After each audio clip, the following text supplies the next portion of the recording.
Je suis membre de l'Observatoire de Laudato Si du diocèse de Bordeaux, un observatoire qui, sur les traces de l'encyclique, veut développer la prise de conscience et plus que ça, la mobilisation, d'abord dans les paroisses et puis au-delà, sur les enjeux et les changements de vie profonds qui doivent être engagés pour la survie de la maison commune, comme dit François.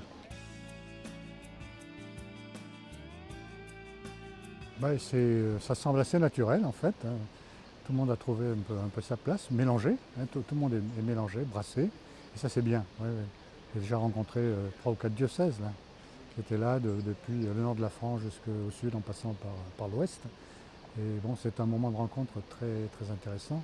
Et on voit que des gens sont engagés de manière très différente sur les enjeux de l'écologie. Moi, je crois que ça apporte tout naturellement le fait de partager très vite, sans que ça monte et que ça redescende, le fait de partager très vite d'abord nos réactions. Déjà ce matin, il y a eu 3 interventions extrêmement différentes. Et on voit déjà que les réactions des uns et des autres et obligent finalement à confronter. Et c'est un début de controverse qui est riche. Une conviction renforcée, notamment par les interventions, sur 3 points, je crois. Le premier point, c'est l'urgence, parce que là, c'est vraiment...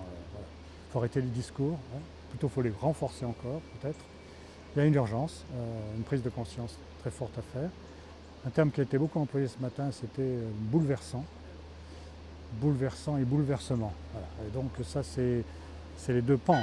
Si on n'est pas bouleversé, on ne va jamais vivre ou soutenir un bouleversement, car c'est d'un bouleversement qu'il s'agit. Changer de style de vie en profondeur, et puis dans ce sentiment d'urgence, s'ouvrir à tous ceux qui sont les premières victimes de ces changements qui sont là. Et le troisième terme qui est renforcé, c'est que tout ça doit être désirable. C'est-à-dire, si on est porteur d'espérance dans ce qui peut apparaître comme un collapse, certains disent on va s'effondrer. Ben non, on ne va pas s'effondrer. On a l'espoir, on a l'espérance, et de rendre désirable ce changement.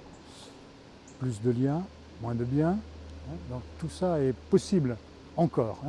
Et ce matin, il y en a des intervenants qui ont fait l'exemple de Ninive, il y a 40 jours pour changer de comportement et finalement sauver la survie de l'humanité sur la Terre. Voilà, c'est ça qui est, comme je commence à apprendre de ces échanges. Et peut-être cet après-midi dans les ateliers, on aura encore plus d'exemples.